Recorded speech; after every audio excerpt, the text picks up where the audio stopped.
Welcome everybody. Thank you for joining us at ADMA's Member Induction webinar. This afternoon your presenters will be myself, Jeanette Scott, I'm the Director of Legal and Regulatory Affairs, and Richard Harris, ADMA's Commercial Director. So today we're going to spend between probably 40 to 60 minutes talking about ADMA and how to get the most out of your ADMA membership.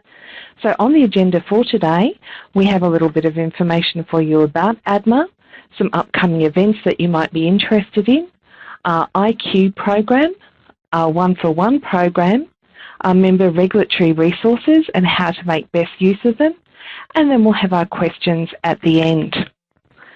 So now I'd like to introduce you to Richard Harris, our Commercial Director, and Richard will be taking you through the next section of the slides, and I'll be joining you again towards the end for the regulatory update. Speak to you soon. Thank you, Jeanette. Good afternoon, everybody. So let's start off with a little bit of overview of just who ADMA are. As many as you may be aware, ADMA is an organization-based membership, meaning that if your company is a member of ADMA, then every employee within that company can take advantage of the membership benefits that are available.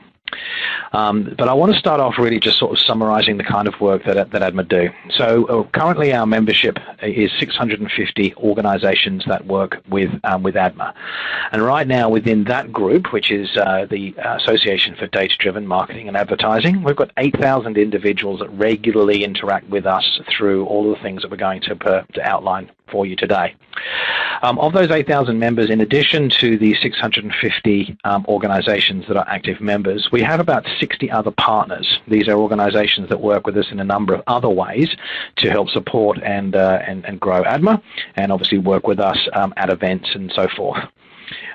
We work across pretty much every business sector that you can imagine, advertisers, agencies and vendors alike, and we try and make sure that we have something on offer for everybody within those organizations, from the very top level C-level managers through to the mid-tier managers, and of course the people who actually do most of the work.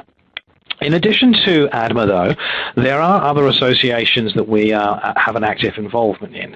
For the last year and a half, we've been managing the Institute for Analytic Professionals Australia, or known as IAPA, and we also recently acquired AMIA, the Digital Association, as well.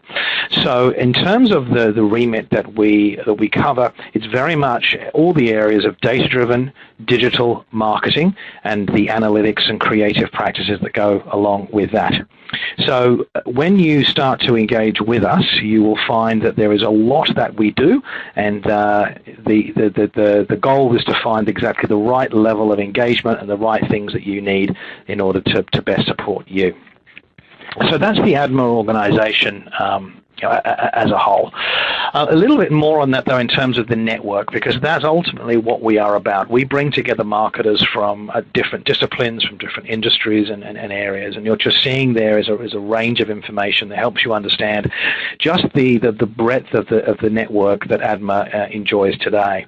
And part of the reason for that, part of the way that we bring people together, is if you look down the bottom of the screen there, all the events that we run throughout the year. So starting off our calendar year with Data Day, which happens in April, in fact 2 weeks away from now.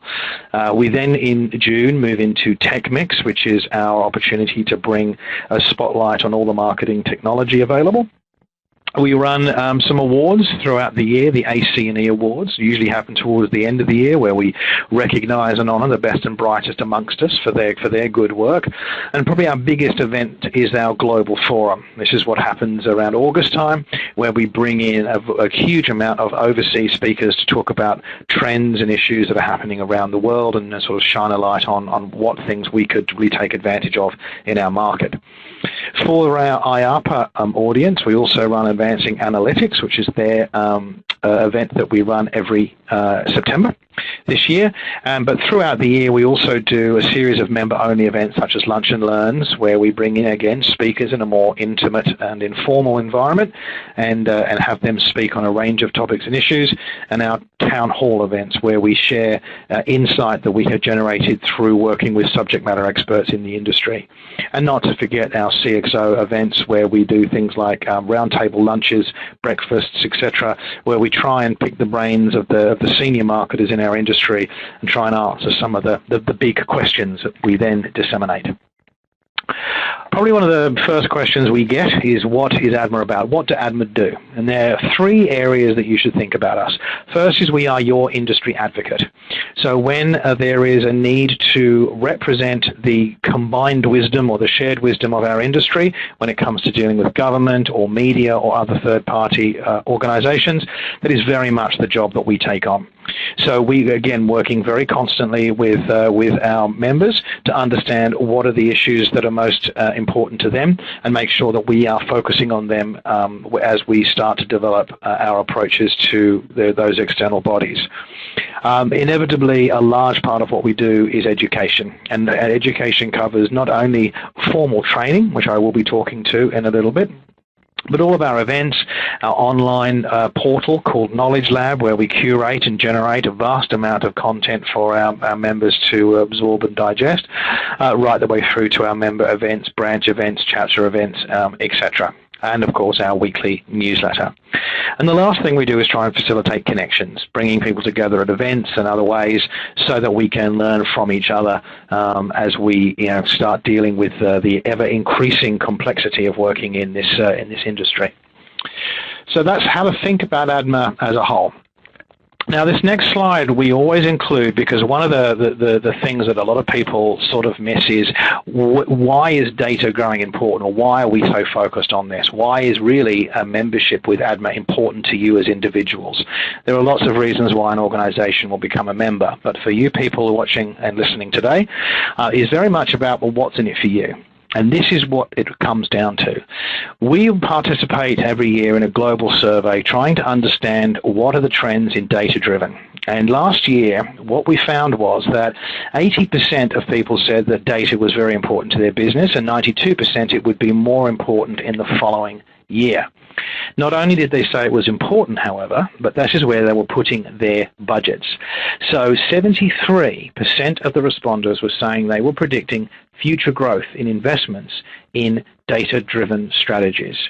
And this is a critical point to keep in mind, because when you look at the trends, and this slide exemplifies that very well, what we asked people to do was to self-assess where they were in their sophistication of use of data, from analytical novice, so an organization that may have a basic database, might do some management reporting and dashboarding, right the way through to an analytical competitor. This would be an organization that considers their ability to use data their single biggest competitive advantage. For example, think Amazon, think Netflix.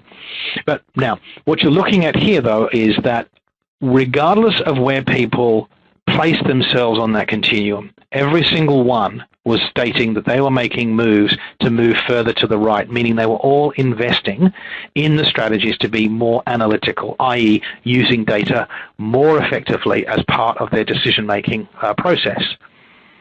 But of course that needs people. That's the big underlying issue that a lot of our members and our member organizations are facing. We don't have enough skilled marketers with the right kinds of skills to carry us into the future. And what does that look like? Well, not only do we need to be marketers and have those traditional skills, for want of a better word, these days we need to be part analyst. We need to understand when we're looking at data how to interpret it, how to make intelligent decisions from it. We also need to be part coder, the ability to know how to write simple queries of data, or to at least communicate with those analysts that we work with day to day is very much a skill that is sought after in the marketplace. We also need to be very effective communicators, not simply in writing copy for our ads and our creative that goes out, but being able to communicate within the businesses that we operate the importance of using data at all parts of the customer journey to improve that customer experience. We as marketers do not control the entirety of that customer relationship, but we do have to make sure we are influencing in the right way how people are integrating with their customers. Because there are a lot of opportunities to disappoint and a lot of opportunities for a customer to leave us that fall outside of any sales event that marketing may be involved with. And the last, but of course by no means least area, is technical skills. We can't be marketers today unless we have a very strong understanding of technology.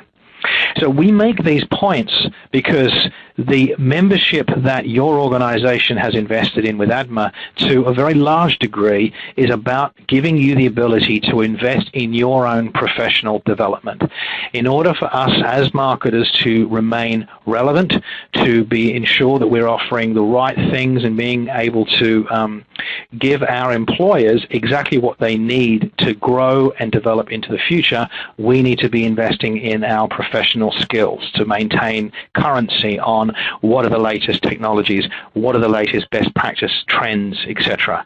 And by doing that, that ensures that we are all successful, and of course ensures that we can continue to grow and develop our own careers into the future. So having that in mind, let me share with you then exactly how to think about the membership as it pertains to you. First of all, let's think about knowledge. Now, I'm not going to belabor the point on regulatory guidance and compliance because Jeanette's going to go into that in a little bit more detail later on, but that certainly is a big area of interaction where people can come to us and ask lots of questions as it pertains to ensuring that you are compliant with the privacy laws, etc. On the advocacy front, as I mentioned before, we do a lot of work, and it's important that we get that feedback from yourselves in terms of issues that you're seeing. So raising issues, coming to ADMA and engaging with us gives us that ability to understand and take the pulse of the industry so we can focus on those topics and areas that are most of interest to you. And that can be different depending upon the area of focus. So the things that we do from an advocacy level for our 30 below members is maybe very different from what we would do for our C-suite audience, for example. The fourth area to be really aware of is the Knowledge Lab. There is a huge amount of content generated on a daily basis that you could consume. We see it very much as our job to curate that information and to really cherry pick what we think is the must-know pieces of information and disseminate that to our members.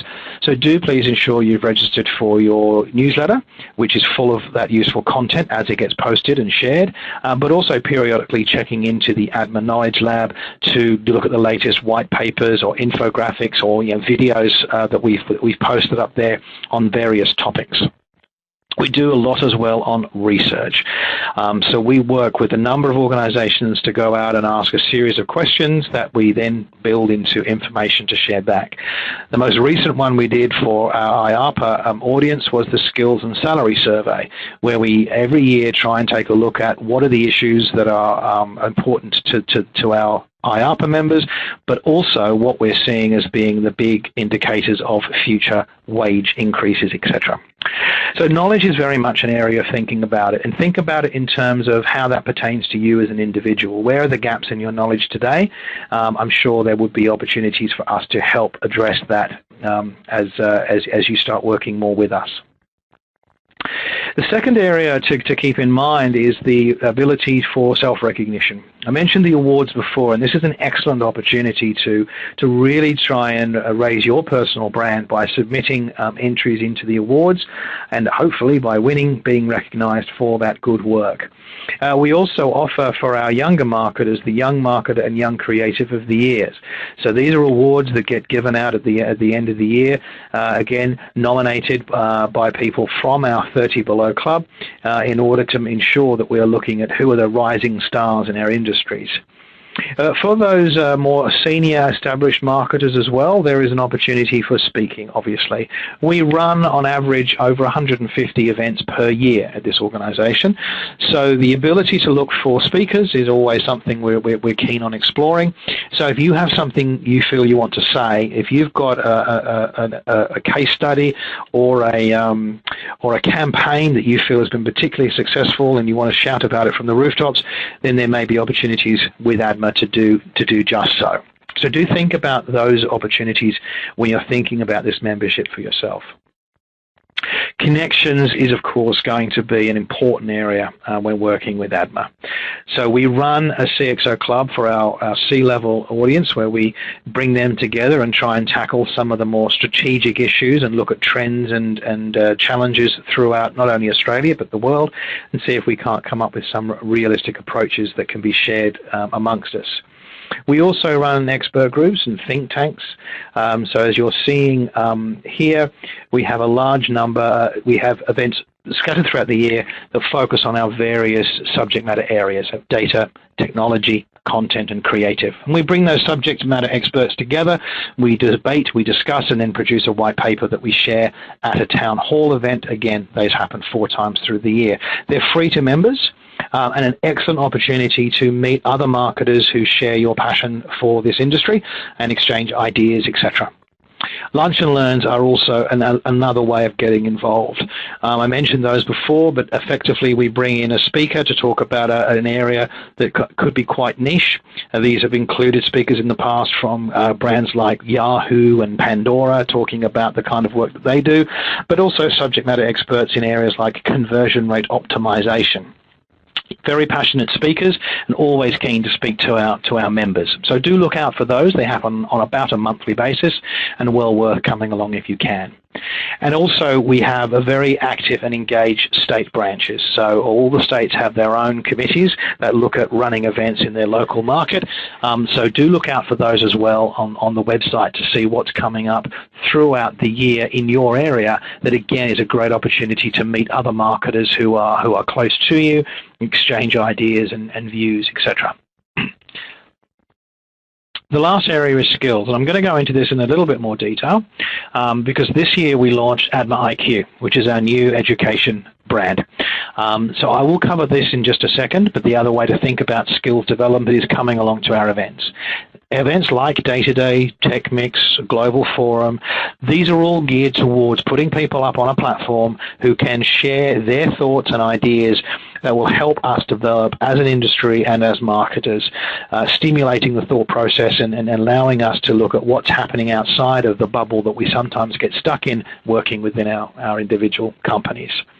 And lastly, Data Pass, which I'm sure Jeanette is going to go into detail in a little bit more. But for those of us who are dealing with sensitive private information, having completed the Data Pass course, which is free to members, is a really advantageous thing to have under the belt because it shows you take data and data handling seriously, and you've got the training in order to make sure that the way that you deal with that data is in line with current regulation.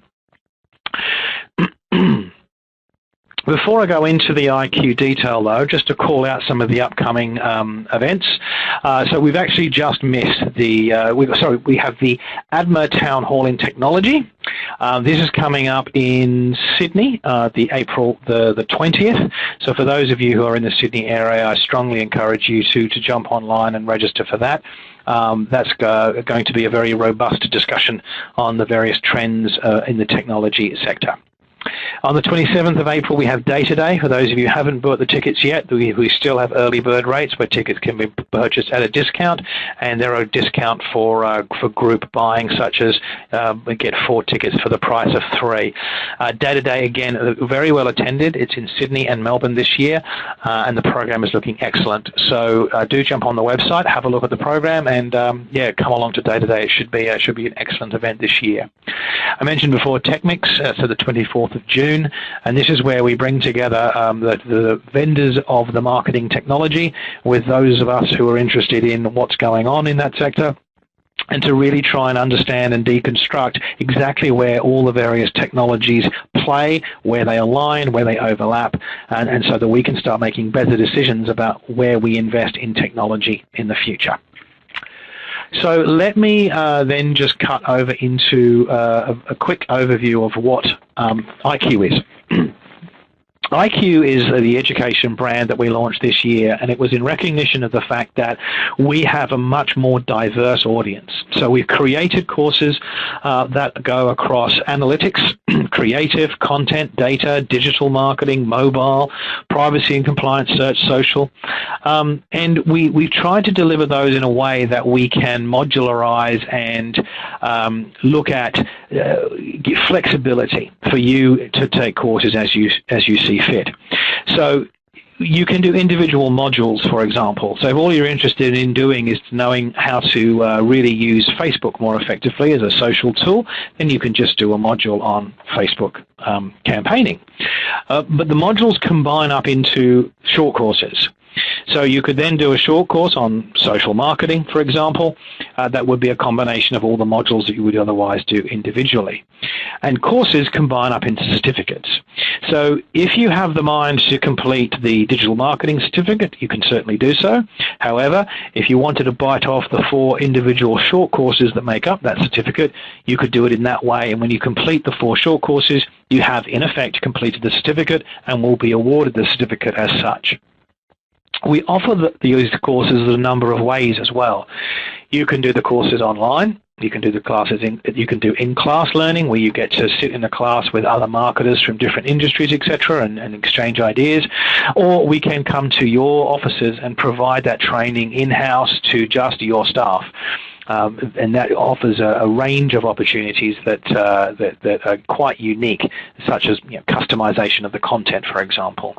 And inevitably, we have courses that cover all skill levels, from the essentials courses for the topic areas where you're just starting out, right the way through to advanced, where you might already be a subject matter expert but looking to take that next level.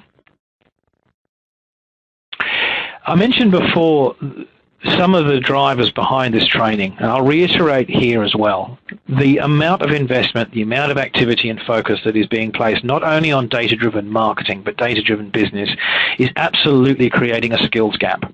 We do not have enough people in this market with the requisite skills to support the strategies that businesses in Australia wish to enact upon.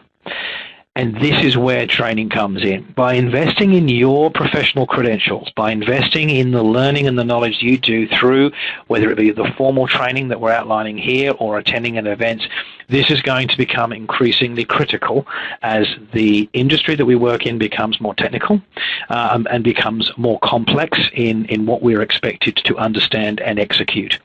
So I do call you back to really taking a close look at the opportunities to work with ADMA at your personal level in order to make sure that we are keeping you up to date on exactly the kind of information that you need and the skills that you need to develop your career into the future. I'm going to skip past this because these are just reiterations of the slides before. But I do want to, again, just reiterate the methods of training. Because online is a great opportunity. So we've built all of our courses from the ground up to be best practice for online learning, very interactive, a mixture of video and text and graphics, etc., so that the courses can be very engaging. The online learning portal that we have, when you complete the course, gives you a quick assessment so that you've got some evidence and a certificate of completion, so you have that evidence of completing the course.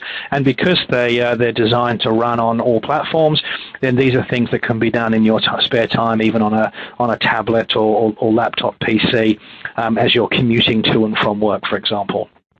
The in-class model is still very popular because it presents an opportunity to talk about the concepts that are being taught with other marketers who are at the same skill level as yourself, but for maybe different industries, different sectors, so that you can learn from what are the issues and challenges that others are facing. And of course, in-house, I mentioned before. In-house is a personal favorite of mine because it really does allow for some very strong customization. We can include content that is very specific to your industry, very specific to your organization. So for example, if you happen to use Salesforce as your CRM system, when we're talking about a class that involves discussing CRM, then we will be referencing Salesforce as much as we can so that we can make it much more relevant to the organization that we're presenting to. So when you're thinking about the education as well, do give some thought to how best to consume that information. And I mentioned before that we have education for all levels. So individual sessions or topics of focus is where the modules come in, detailed information on specific areas for short courses, and they're very much geared towards ensuring that when you complete those courses, you have some genuine skills that you can apply to your day-to-day job. The certificate courses obviously take a bit more of a commitment. They are made up of the short courses themselves, so the time commitment is often larger.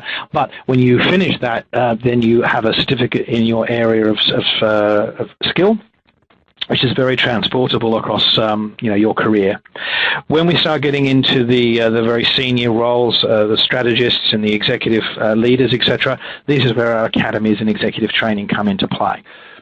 So again, I urge you to think as you are looking at forward to your career and what happens next, to be thinking in terms of where on that continuum you might sit and want to be aiming to, and start planning out your approach from there. The where to go, iq.adma.com.au is the URL to go to, and you'll find on that site that you'll be able to search for courses. There's a filter mechanism where you can click your subject area, your skill level, etc., and it will give you a short list of the courses that might be most appropriate for you. And those courses are all full of information about what's covered, the modules that are discussed, a bio on the lecturer, and other information pertinent to helping you make the decision about what the right course is for you. If you're still struggling, however, there's a phone number and an email that you can use to talk to one of our representatives who can give you some advice on what the right course might be for you to take. In a nutshell, though, it comes down to really how engaged you yourself are as an individual with ADMA. There is a need now for us as professionals to be constantly investing in our skill set, and that it can be done through a mixture of education, such as using the ADMA IQ, attending the events, whether they be the flagship events like Day-to-Day and Tech Mix and Forum, or coming along to our member-only events like the Lunch and Learns, or simply just being involved, coming along to 30 Below events, being involved in the town halls and logging on to the Knowledge Lab and staying up to date with the latest news and trends. All of those combine into a way of being able to ensure that you're up to date on the latest and greatest in information. What I'm going to finish off with is just to touch on something that's going to be announced in the coming weeks, called the One-for-One program. I mentioned before that we have a real issue with the skills gap in this marketplace. Not only in terms of marketers working inside of large organizations, but when you then look out and think about small business owners who are increasingly expected to have a digital presence but don't have the skill set or background to do that, these are the people that we need to start giving those skills to. So the One-for-One program is the industry answer to addressing the skills gap. Yes, we need to take on government. That's an advocacy role that we will be taking. Yes, we need better infrastructure, and there's a lot more we could be doing to promote the digital economy that we all know is coming. But in the meantime, we need to start addressing that as an industry. So we went out to our members, and we took a poll. We understood exactly what the best approach is likely to be, and we developed the One-for-One program, in which whenever a course is purchased by ADMA, we will make a course for equal value available for free to someone outside of our industry who is in need of it. So, for example, there are a lot of people who are going to be churned out of primary and manufacturing industries, for example. They need skills with which they can find employment into the future, and taking on ADMA training is an excellent way of doing that. People who are long-term unemployed, who need those, again, to try and get hold of some basic skills that will allow them to be applying for the right kind of jobs that small and medium businesses are desperate for right now. And so that's really what the One-for-One program is. So I would again encourage you to look out for that. Be thinking about that when you're talking about the training requirements for your business and creating your business cases. That by taking a course from ADMA, of course, is also doing a piece of good for the industry. And if it's a program that you think your company may be of interest in being a partner to and working with us more closely than just simply buying courses on an ad hoc basis, do please let us know. How it works, as I say, is that companies invest in staff training and development with ADMA. This creates a pool of available courses to be given away, and then we will work with third-party organizations to distribute those courses to small business owners and people in regional rural Australia, etc., that are in need. We've been very lucky in that we have some foundation partners already who have signed up before we launched, so that when we go to market, we will have $500,000 in training that we will be able to give away free of charge to people that we want to attract into our industry. And on that note, I will end my part of the presentation today and hand back to Jeanette. But do, of course, feel free to ask any questions or get into contact if there's further information you are seeking. And there's some contact information on the last slide for you today. Thank you. Thank you, Richard. Hello, everybody. I'm back with you again so that I can take you, as Richard said, through the member regulatory resources that we have available for you. And I think Richard has already mentioned that the regulatory guidance and regulatory resources that ADMA offers is a huge incentive for people to become ADMA members in the first place. And we know from the surveys that we've conducted of ADMA members that it's one of the things that people use the most. So we want to make sure that being an ADMA member, you are actually getting the best value possible out of your membership. So to start off with, we have our regulatory newsletter, and I know that a number of you who are online today have already subscribe to ADMA's newsletters, including the regulatory news. But if you don't get that regulatory newsletter, make sure that you go and subscribe. We have regular newsletters that bring you developments in terms of legislation, decisions that have been made by the courts, actions by the regulators, upcoming and topical issues. We also include in there practical tips on core compliance elements with things like flowcharts, how-to guides, templates, precedents, all those sorts of things. There's also an archive available of the past regulatory news issues on the ADMA website. Quick word about the website. It is chockers full of valuable information, as Richard mentioned, so much so that we will shortly be launching a new website. So I'm not going to go too much in this session into how to navigate around the website, because over the next few months that will all change for you. And we will be running these webinars once a quarter, and we'll always have the latest recording online shortly after the webinar's completed within the following week, so that people will be able to go in there and update on their own time. So by all means, come and refresh from time to time, or go to a future recording and just skip through and look for changes that might have happened since your original induction webinar. So the website itself also has a compliance hub. It's part of the Knowledge Lab, which is the bigger repository of marketing information. That compliance hub has all those articles, it has webinars, it has videos, flowcharts, precedents, how-to guides, Q&As, just about every type of resource that you can think of, reports, white papers. We've curated them there for you. Some of them are external resources, many of them are ADMA's own resources that we've put together for you or in partnership with our various partners. And every person who is a staff member of an ADMA member is entitled to get a login for the Knowledge Lab and Compliance Hub. It's as simple as going to our website and signing up for a login. As long as the email address that you have has the same URL.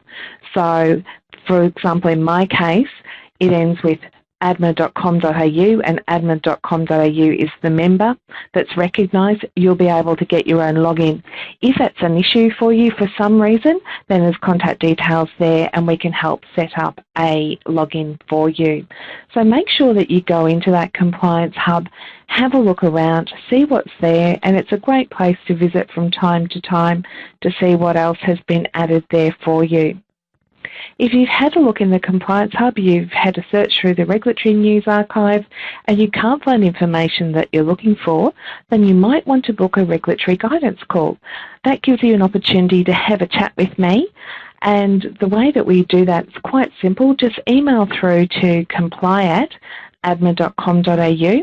I've also got my email address later on in the webinar, but it's much easier to remember comply@, and I monitor that mailbox as well. Just give me, in a couple of sentences, a brief outline of what your question is, and we'll set up a time to chat. We normally allow around 15 to 20 minutes for a regulatory guidance call. They're not legal advice, but they will give you a point in the right direction and general advice around what the applicable regulations are, and we'll look at some practical solutions to the problems that you might be facing. We find that even those members who have big in-house legal and compliance resources, we still often interact with them on regulatory guidance calls because they just want another perspective, another opinion. Perhaps their in-house team doesn't have the same level of expertise in privacy and regulatory compliance that's relevant to the marketing area, depending on what the nature of the business is. So we're certainly happy to just be a partner in that discussion with you and your in-house team. We also offer a compliance and croissant webinar. So we call them virtual compliance and croissants. We started this as an in-house session in Sydney where people would come and have a couple of croissants with us and we'd chat about compliance. But we found that people who were outside of Sydney were missing out, which we didn't think was very fair. So we've turned it into virtual compliance and croissants. It's free for members, but there is a catch. You have to provide your own croissants because obviously it's a bit hard for us to do that for you over the internet. But we address a topical issue.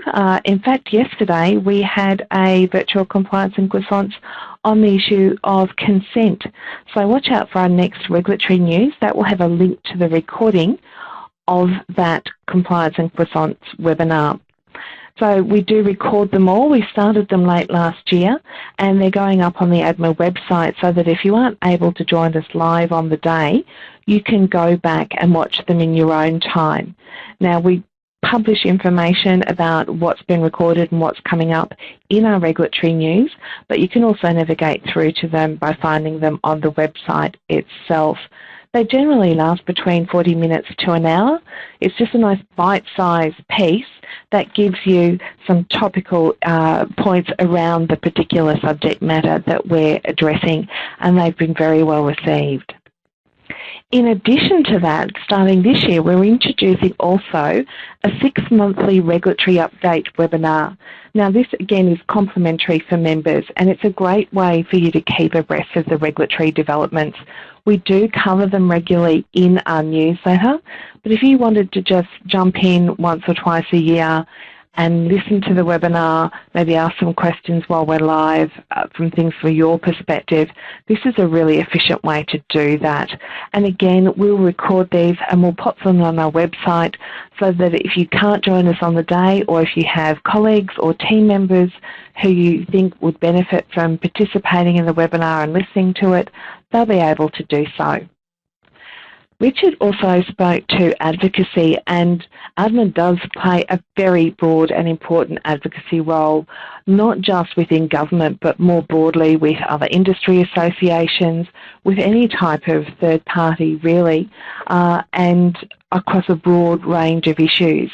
In the regulatory environment though, we do have a very strong relationship with the regulators, particularly the key regulators in the Commonwealth space.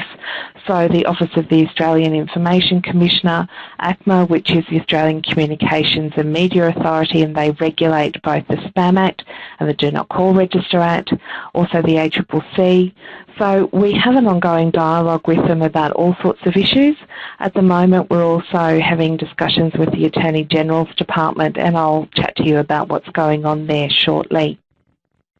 In addition to advocacy, ADMA has a code of practice which binds its members. Now, we re-released our code of practice in October last year, and it is available on the ADMA website. We took a very high-end principle approach to that code of practice because we wanted it to be a roadmap to compliance. Think of it this way. If somebody starts in your organisation and is perhaps new to the marketing and advertising world and they say, well, what do I need to know about compliance? Where do I start? What you don't want to do is to hand them a 200-page manual and say, read this. We all know that that's not going to happen. So what we've put together is a very high-end principle-based document that's a very simple read that really just captures those core principles. It's very customer-centric as well. It's about putting the consumer first, because I always say to people when I'm conducting compliance training, I'm asked, will the law let me X, Y, Z? And I say, I can answer that for you, although the law is often in shades of grey, but don't forget that at the end of the day, if you can legally do something, that doesn't necessarily mean that it's a great idea to do it, always think of the consumer first, because if you have a law on your side but you've put consumers offside, then you've caused reputational damage, and that's very, very difficult to come back from in this day and age with social media. So we have the new Code of Practice in place. Have a look at that. It's a very quick read. And we also have the ADMA Code Authority. They're an independent complaints handling body. So we have an independent chair. We have 3 members on the consumer side and then 3 members on the industry side. The chair is always from the consumer side, so that means that we're not skewed towards the business view of things.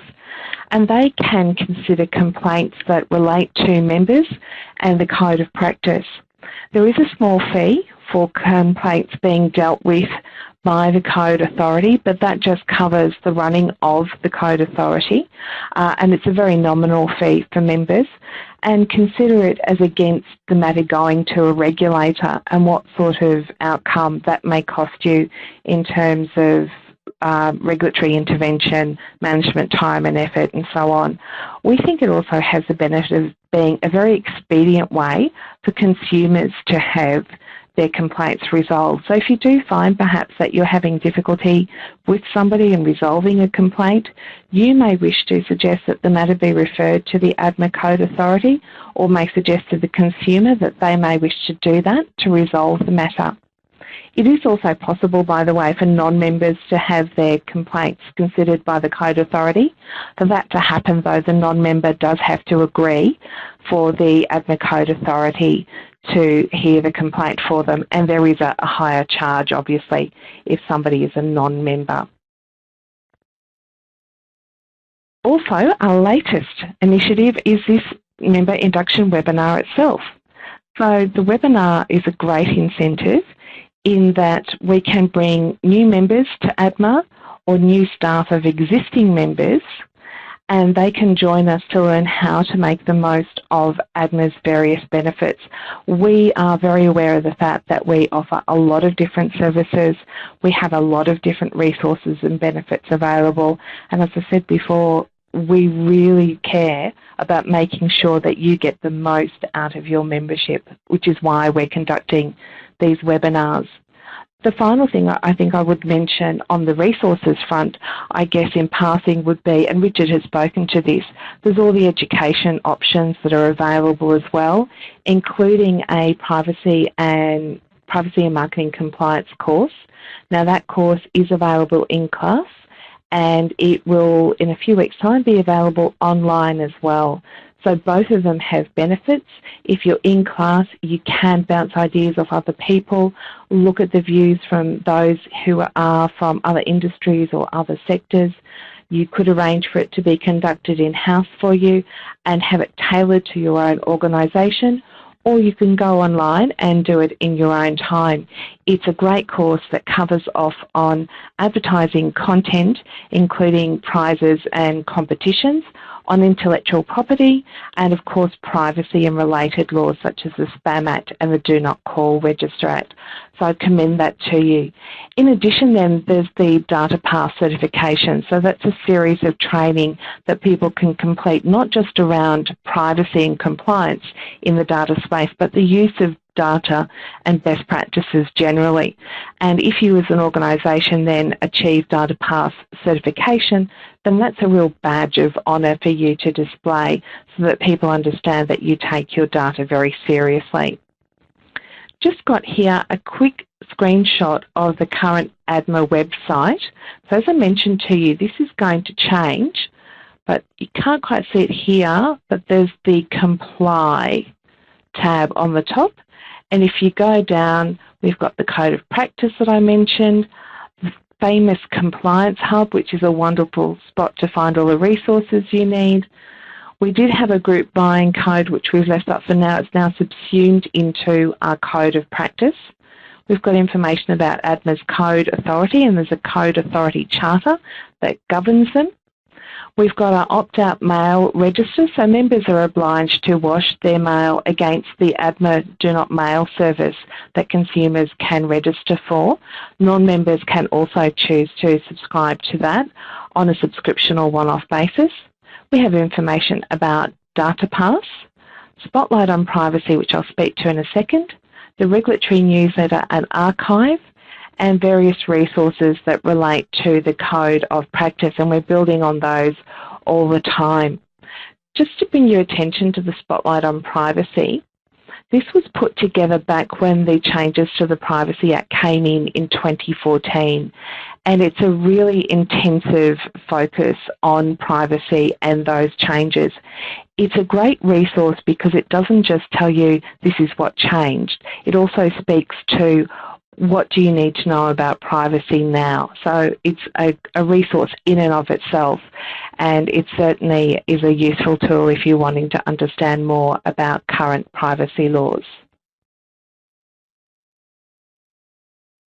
So, latest in regulatory news, just want to touch base very quickly. Have covered off on some of this in our regulatory news, and some of it will be covered in the upcoming regulatory news. But at this point, and this is being recorded in April 2016, we have breach reporting on the table. So just prior to Christmas, the government released a draft bill in relation to mandatory reporting for serious data breaches. The submissions on the draft bill have closed, and you can find a copy of the ADMA submission either on the ADMA website or on the Attorney General's website. And we expect that the legislation will start to be considered by Parliament in May of this year. Now, when we made our submission to the Attorney General's Department, we did follow that up with a meeting with them, and we have an ongoing dialogue with the Department with respect to the issues that we raised in the submission. So we certainly had some concern, for example, around the definition of a serious data breach. So there needs to be a serious risk of real harm. So the definition of real harm that they're proposing is that the harm is not remote. Now, we suggest that that is not a very helpful definition because it's quite circular. So we're trying to work with them to come up with suggestions for how that would be better defined. And we're also making submissions with respect to the impact of the legislation on businesses, because the Attorney General's Department did do some calculations for themselves about the cost of compliance. We think that it's broader than they think it's going to be. For example, small businesses who mightn't otherwise be covered by the Privacy Act because of their low annual turnover may well be caught by contractual provisions that require them to comply with the Privacy Act. So there's an example of a whole suite of people who would need to comply. We're also concerned that with the very vague definitions that are happening, there's a real chance that businesses will over-report, and that's going to increase compliance costs exponentially. It's also going to have an adverse effect on consumers because the ultimate result will be that these reports of breaches will become white noise to consumers, and they will really miss the ones that might potentially be important to them. The other thing that's just about to kick off, or has just kicked off, is the review of the Australian Consumer Law. So back in 2010, the Trade Practices Act was updated with the Australian Consumer Law, and the ACCC has just released an issues paper. They want to, now that the Act's been in place for several years, they want to have a look at how it's going. They want to see if any of the provisions need to change. And Rod Sims, the chairman of the ACCC, has said long and loud that he's very keen to see fines increased, and fines increased significantly for breaches of the Act. He feels that currently the fines that are available just don't provide a deterrent element to people, so he's really pushing for a high increase. Submissions are due 27th of May, so we're in the process at the moment of working through that, and then we'll be consulting with members and keeping you abreast of what's going on in that space as well. So we're almost at the end of today. I've just got a quick list there of your contacts for ADMA. Generally speaking, if you have a member query or a member-related query, your first port of call might be Mustafa Salem, who is our Member Engagement Manager.